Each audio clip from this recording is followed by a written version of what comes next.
अस्सलाम वालेकुम स्टूडेंट्स, उम्मीद है आप तमाम लोग खैरियत से होंगे। मेरा नाम मोहम्मद उमर खान है और आप देख रहे हैं दी लॉ चैनल। इस चैनल पर गुफ्तगू करते हैं हम लॉ, लैट, लॉ गैट और LLB 4 ईयर्स के हवाले से। तो अगर आप नए कैंडिडेट हैं, नए स्टूडेंट हैं, इस चैनल पर पहली बार तशरीफ लाएँ तो इस चैनल को ज़रूर सब्सक्राइब कर लीजिए ताकि इस तरह की मज़ीद अपडेटेड और लेटेस्ट वीडियोज़ हम आप तमाम कैंडिडेट्स की खिदमत में बर वक्त शेयर कर सकें। आज के इस लेक्चर में हम डिस्कस करने वाले हैं 25 जनवरी 2026 के लॉ एडमिशन टेस्ट को। 29 दिसंबर 2025 लॉ एडमिशन टेस्ट में अप्लाई करने की लास्ट डेट है। अगर आप ये वीडियो 29 दिसंबर 2025 की डेट में देख रहे हैं तो आप लोगों ने जल्द से जल्द अप्लाई कर लेना है। अगर आपने अभी तक अपनी एप्लीकेशन को सबमिट नहीं किया, वो तमाम कैंडिडेट्स जिन्होंने ऑनलाइन अप्लाई कर दिया है और ऑनलाइन अप्लाई करते हुए उनकी एप्लीकेशन स्टेटस में सबमिटेड लिखा हुआ है, वो अपनी फी डिपॉजिट करवा चुके हैं, वो रोल नंबर स्लिप के हवाले से और प्रिपरेशन के हवाले से कंसर्न है।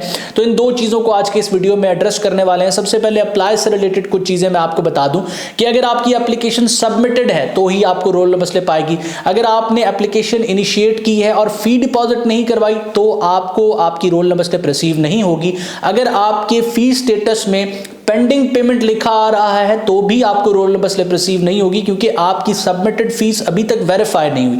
उसको वेरीफाई करने के लिए वहां एक कार्ड आपको बना हुआ नजर आ रहा होगा, आप उस पर एक दो बार क्लिक करेंगे तो सिंपली वहां पर सबमिटेड लिखा आ जाएगा और जो पेमेंट स्टेटस है वहां से जो पेंडिंग पेमेंट है वो रिमूव हो जाएगा। अगर ऐसा है तो आपकी एप्लीकेशन जो है वो सबमिट हो चुकी है और अब आप रोल नंबर स्लिप का इंतजार कर सकते हैं। दूसरी चीज ये हुई है कि स्टूडेंट्स ने अप्लाई करते हुए जो है वो अपना स्कोर इंटरमीडिएट या मैट्रिक का एंटर करते हुए उसमें गलती कर दी है। तो ऐसी गलती का आपके रिजल्ट पे कोई इंपैक्ट नहीं पड़ने वाला। अगर आपने अप्लाई करते हुए अपना नाम ठीक लिखा, यानी कि उसके स्पेलिंग्स बिल्कुल ठीक हैं, आपका फादर्स नेम बिल्कुल ठीक है और सबसे बढ़ के आपका CNIC नंबर बिल्कुल ठीक है, उसमें किसी किस्म की गलती नहीं है। अगर आपका CNIC नहीं बना हुआ था तो आपने अपने बे फॉर्म को यूज करके उसमें अप्लाई कर दिया है तो आपको एग्जामिनेशन सेंटर में एंटर होने भी दिया जाएगा और साथ साथ आप उस रिजल्ट को यूज भी कर सकते हैं।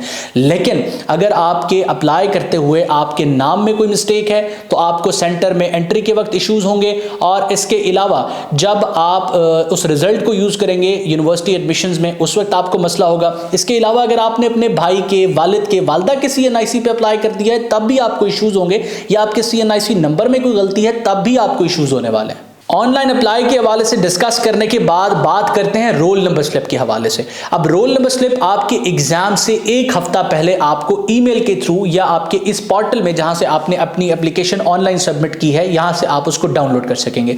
अब 25 जनवरी 2026 को लॉ एडमिशन टेस्ट कंडक्ट हो रहा है। इसका मतलब ये कि 18 जनवरी के बाद आपकी रोल नंबर स्लिप्स जो है वो इशू कर दी जाएंगी। ये आपको ईमेल के थ्रू भी आ सकती है और आपने जहां अप्लाई किया है etc.hec.gov.p इस वेबसाइट से आप इसको डाउनलोड भी कर सकेंगे। अब क्योंकि 29 दिसंबर के बाद आपके पास प्रिपेयर करने के लिए 26 से 27 दिन मौजूद हैं तो स्टूडेंट्स कंफ्यूज हैं कि किस तरीके से हम लॉ एडमिशन टेस्ट को प्रिपेयर कर सकते हैं। क्या ये प्रैक्टिकल भी है कि इसको इस वक्त में प्रिपेयर किया जा सकता है? अप्लाई क्लोज होने से एक दो दिन पहले जिन स्टूडेंट्स ने मुझसे रब्ता किया वो यही कह रहे थे कि हम नेक्स्ट लैट में अपेयर हो जाएंगे, इस लैट को तो प्रिपेयर करने का हमारे पास टाइम ही नहीं है। देखिए बेटा, प्रीवियस कितनी वीडियोज में मैंने आपको बताया है कि लॉ एडमिशन टेस्ट का जो सिलेबस है, अगर आप इंटरमीडिएट के सिलेबस को देखें तो वो एक दूसरे से मिलता जुलता सिलेबस है और आपका इंटरमीडिएट का सिलेबस ही दर हकीकत आपसे लॉ एडमिशन टेस्ट में पूछा जा रहा है। सिर्फ इसमें ट्रिक ये होती है कि थोड़े से कंसेप्चुअल क्वेश्चन होते हैं, क्वेश्चन बड़े बेसिक नेचर के होते हैं लेकिन थोड़े कंसेप्चुअल होते हैं और इसके अलावा आपके कुछ सब्जेक्ट्स ऐसे होते हैं जिनको आप फॉर्मली नहीं पढ़ के आ रहे होते, जैसा कि सिंपली जनरल नॉलेज का सब्जेक्ट आप देख सकते हैं। तो अगर आप इसकी किसी अच्छी रिसोर्स से डेडिकेटेड प्रिपरेशन करते हैं तो मेरे मुताबिक 15 से 20 दिन लॉ एडमिशन टेस्ट को प्रिपेयर करने के लिए या कह लें कि इंटरमीडिएट के उस सिलेबस को लैट के पर्सपेक्टिव से रिवाइज करने के लिए इनफ है।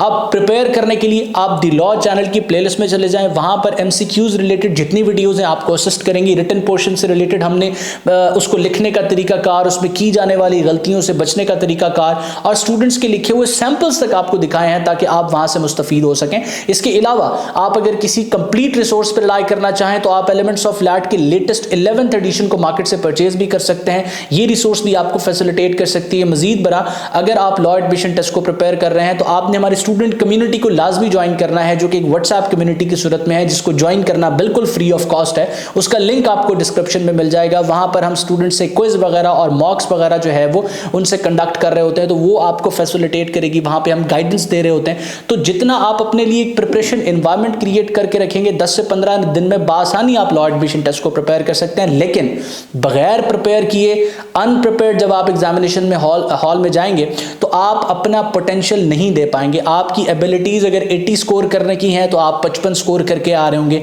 जिससे आपको ओवरऑल कॉन्फिडेंस मैं समझता हूं कि जो है उससे डिस्टर्ब होता है। आपको अपनी एबिलिटीज को जज करना होता है, और एबिलिटीज को जब एक इंसान जज करता है तो उस मुताबिक वो कॉन्फिडेंट रहता है। तो मेरा ये ख्याल है कि लॉ एडमिशन टेस्ट में सिर्फ और सिर्फ पास होने की नीयत से आपको प्रिपेयर नहीं होना चाहिए, बल्कि उसको प्रिपेयर ही मैक्सिमम स्कोर करने के लिए आपको करना चाहिए। इससे ये होता है कि मैक्सिमम स्कोर तक आप ना भी पहुंच जाएं, आप एक अच्छा स्कोर अचीव कर लेते हैं। तो आपके जहन में लॉ एडमिशन टेस्ट से रिलेटेड कोई भी सवाल है, आप हमसे डिस्कस कर सकते हैं। अब इन रिमेनिंग डेज में लैट को आप कैसे प्रिपेयर कर सकते हैं, स्क्रीन पर एक वीडियो का आप जो है वो स्क्रीनशॉट देख रहे हैं, थंबनेल का स्क्रीनशॉट देख रहे हैं। इसका लिंक आपको डिस्क्रिप्शन में आई बटन में मिल जाएगा। इसमें लॉ एडमिशन टेस्ट को प्रिपेयर करने के स्केड्यूल के हवाले से बताया गया कि आपके पास जितना भी टाइम हो आप स्केड्यूल कैसे बना सकते हैं और लैट को कंप्लीटली कैसे प्रिपेयर कर सकते हैं। मैं उम्मीद करता हूं ये लेक्चर आपके लिए हेल्पफुल रहा। अपना बहुत सारा ख्याल रखिएगा, दुआ में मुझे और मेरी टीम को जरूर याद रखिएगा। अल्लाह हाफिज़।